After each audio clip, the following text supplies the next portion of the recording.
36টি। এই পরিসংখ্যান প্রমাণ করে যে জুনিয়র ডাক্তারদের কর্মবিরতিতে যদি রাজ্যের স্বাস্থ্য পরিষেবা ভেঙে পড়ে তাহলে তার দায় জুনিয়র ডাক্তারদের নয়, বরং স্বাস্থ্য দপ্তর তথা রাজ্য সরকারের।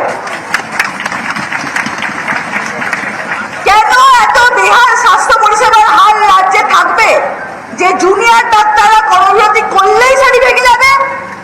আমরা তো শিক্ষানবিশ মাত্র। শিক্ষানবিশরা কর্মবিরতি করলে যদি রাজ্যের স্বাস্থ্য ব্যবস্থা ভেঙে পড়ে তাহলে সেই রাজ্যের স্বাস্থ্য ব্যবস্থার যে চূড়ান্ত বেহাল দশা তা বলার অপেক্ষা রাখে না।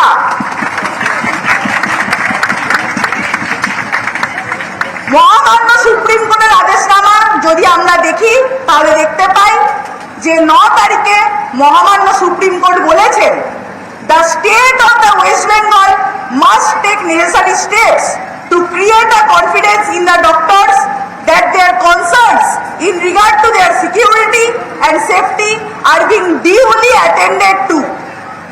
কিন্তু আমরা এখনো অবধি তার বাস্তবায়নে সরকারের তরফ থেকে কোনো সদর্থক ভূমিকা দেখতে পাইনি।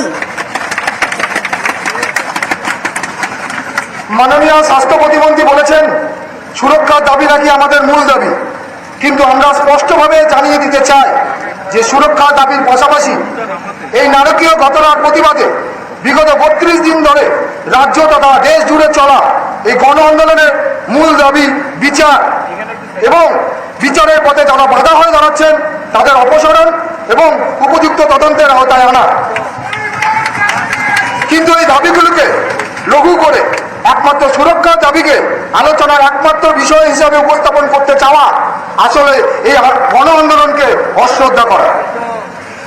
স্বাস্থ্য প্রতিমন্ত্রী বলেছে খোলা মনে আলোচনা করতে চান, যেখানে কোনো রকম শর্তের জায়গা নেই। আমরাও খোলা মনেই আলোচনা করতে চেয়েছিলাম এবং এখনো চাই। খোলা মনে আলোচনা করতে চাই বলেই আমরা লাইভ মিডিয়া কভারেজের সামনে সম্পূর্ণ আলোচনা চেয়েছি, যেখানে পশ্চিমবঙ্গের সমস্ত মেডিকেল কলেজের মধ্যে থেকে অন্তত 30 জন প্রতিনিধি উপস্থিত থাকবেন। আমাদের বোনের সাথে যে নারকীয় পাশবিক অত্যাচার হয়েছে তার বিচার চেয়েই 32 দিন রাজপথে থাকার পরেও মাননীয় মুখ্যমন্ত্রীর সাথে খোলা মনেই আমরা আলোচনা করতে চেয়েছি। মাননীয় স্বাস্থ্য প্রতিমন্ত্রী বলেছেন যে আমরা ভোর 3:49 মেল পাঠিয়ে রাজনীতি করছি। অভয়ের মৃত্যু আমাদের ঘুম কেড়ে নিয়েছে। আমরা রোদ জল ঝড় মাথায় নিয়ে বসে আছি রাস্তায়। এই পরিস্থিতিতে আমাদের কাছে রাত দিন সমস্তটাই এক। আমরা দ্রুত সমস্যা সমাধানের মাধ্যমে কাজে ফিরতে চাই। আজ এই অবস্থায় রাত 3:49 মেল করে মুখ্যমন্ত্রীর সঙ্গে দ্রুত আলোচনায় সমস্ত বিভ্রান্তি দূর করা আমাদের কাছে এক এমার্জেন্সি বিষয় ছিল, কোনো রাজনীতি ছিল না।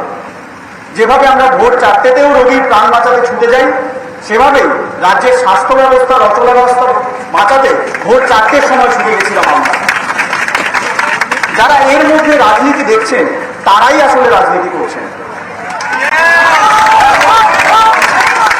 আমরা সবসময় আলোচনার জন্য প্রস্তুত। মাননীয় স্বাস্থ্য প্রতিমন্ত্রী বলেছেন গতকাল মুখ্যমন্ত্রী সন্ধ্যে 7:30 অবধি অপেক্ষা করেছেন, যা আসলে আমাদের জানানোই হয়নি। আমরা আজ ভোর 3:49 মেল করার পর বিকেল 3:23 তার উত্তর পাই। তারপরে আমরা আন্দোলনকারী জুনিয়র ডাক্তারদের সমস্ত অংশের প্রতিনিধিত্ব নিয়ে মাননীয় মুখ্যমন্ত্রীর সঙ্গে পূর্ব নির্ধারিত 5টি দাবিকে সমান গুরুত্ব দিয়ে আলোচনায় বসতে চেয়ে আবার মেল করি। সেই মেলের উত্তর এখনো আমরা পাইনি। আমরা এখনো রাজপথে অবস্থান করব আমাদের সমস্ত অংশে, সমাজের সমস্ত অংশের জনগণের সাথে। আমরা এখনো অপেক্ষায়। স্বাস্থ্য প্রতিমন্ত্রী, আপনারা নবান্নের এসি ঘরে বসে হতাশ, আমরাও রাজপথে বসে হতাশ। We demand justice!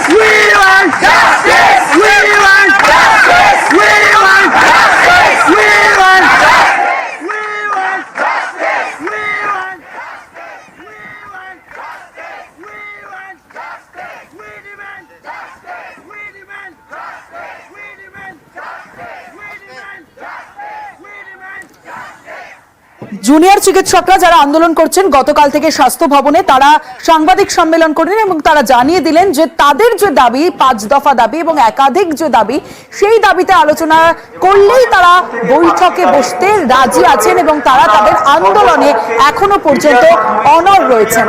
আমাদের অবস্থান মঞ্চে সব জায়গায় খুব স্পষ্টভাবে রেখেছেন এবং আমরা আশা করেছিলাম যে সরকার থেকে এই দাবিগুলোকে মান্যতা দিয়ে, আমাদের এই দাবিগুলো কোনো অন্যায্য দাবি ছিল না বা অন্যায্য দাবি নেই, আমরা আশা করেছিলাম সরকার এই দাবিগুলোকে মান্যতা দেবেন এবং আমরা দ্রুত কাজে ফিরে যাব। যদি আজ এই মুহূর্তে দাবিগুলোর মান্যতা দেওয়া হয় তাহলে আমরা এই মুহূর্তেই কাজে ফিরে যাব। আমাদের কারোরই ইচ্ছা নেই যে এতদিন ধরে আমরা এখানে রাস্তায় বসে আছি, আন্দোলন করছি। তো সেই জায়গা থেকে আমরা আশা করেছিলাম সরকার থেকে সেই সদর্থক ভূমিকাটা পাবো, কিন্তু এখনো অবধি পেলাম না। সে কারণে আমরা যেমন বললাম আমরা হতাশ। শিল্প সংক্রান্ত বৈঠক ছিল একটি, সেখানে মাননীয় মুখ্যমন্ত্রী ঘনিষ্ঠ মহলে যেটা মন্তব্য করেছেন যে ওরা কেন এত জেদ করছে, ওরা যা বলবে সব মানতে হবে। আমি তো ওদের জন্য সময় দিতে রাজি, সুপ্রিম কোর্টের অর্ডার তো সবাইকে মানতে হবে, ওদেরকে আরো একবার বোঝাও।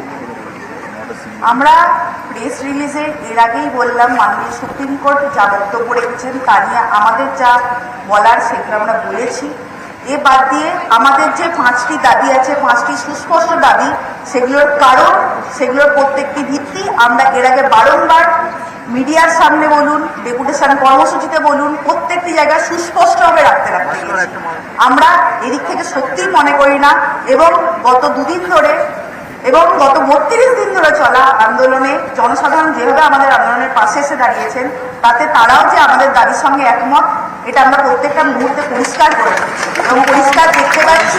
তাই এই 5টি দাবি থেকে আমাদের সরে আসার বা আমাদের বোঝার মতো ঘনিষ্ঠ মহলে মুখ্যমন্ত্রীর পর্যবেক্ষণ হচ্ছে গণতান্ত্রিকভাবে নির্বাচিত হয়ে আসা সরকারকে কেউ বলতে পারে না কোন অফিসার থাকবে আর কোন অফিসার থাকবে না। খোলা মনে আলোচনা করলে শর্ত দিলে হয়।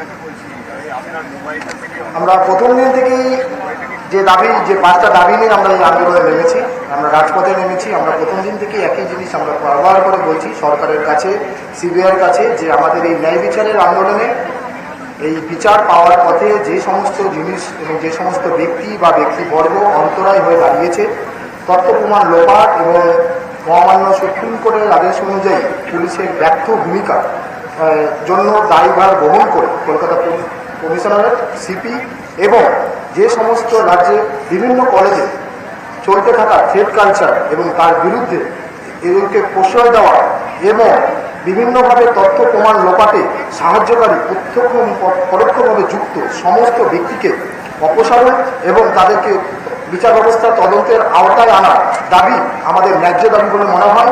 আসলে আমাদের এই ন্যায় বিচারের আন্দোলনের পথে যতক্ষণ আমরা এই দাবি পূরণ করতে পারছি, আমাদের মনে হয় এই বিচার আমরা ঠিক পাবো না। তা প্রশাসনের কাছে জেদ, তোমরা শব্দবন্ধ ব্যবহার করছো ন্যায্য দাবি, প্রশাসন বলছে জেদ এবং সব মানতে হবে, সব মানতে হবে। দেখা আমরা প্রথম থেকেই বলছি যে আমাদের প্রধান দাবি বিচার, এবং সেই বিচার মানে যারা অপরাধটা করেছে সেই অপরাধীদের শাস্তি এবং সেই অপরাধীদের গ্রেপ্তার করে তাদের শাস্তি, এবং যারা সেই তথ্য প্রমাণ লোপাট করেছে এবং অপরাধীদের আড়াল করার চেষ্টা করেছে তাদেরও উপযুক্ত তদন্তের আওতায় এনে তাদের উপযুক্ত শাস্তি প্রদান। এই দাবিটা যদি কারো জেদ মনে হয় তাহলে আমি দুঃখিত, আমার আর কিছু বলার নেই, আমাদের আর কিছু বলার নেই। আর জেদ বলে যদি আমাদের এই জুনিয়র ডাক্তারদের এবং সাধারণ মানুষের এই আন্দোলন এবং এই আন্দোলনগুলোকে দাবিকে ছোট করা হচ্ছে বলে আমি মনে করি, আমরা মনে করি। বলছি, পশ্চিমবঙ্গ পুলিশের ডিজি বলেছে কাজে যোগ দিলে আপনারা দেখতে পারবেন নিরাপত্তার অনেক বন্দোবস্ত করা হয়েছে এবং আপনারা যোগ দিলে তবেই সেইগুলো বুঝতে পারবেন, যখন যোগ দেবেন তখন বুঝতে পারবেন।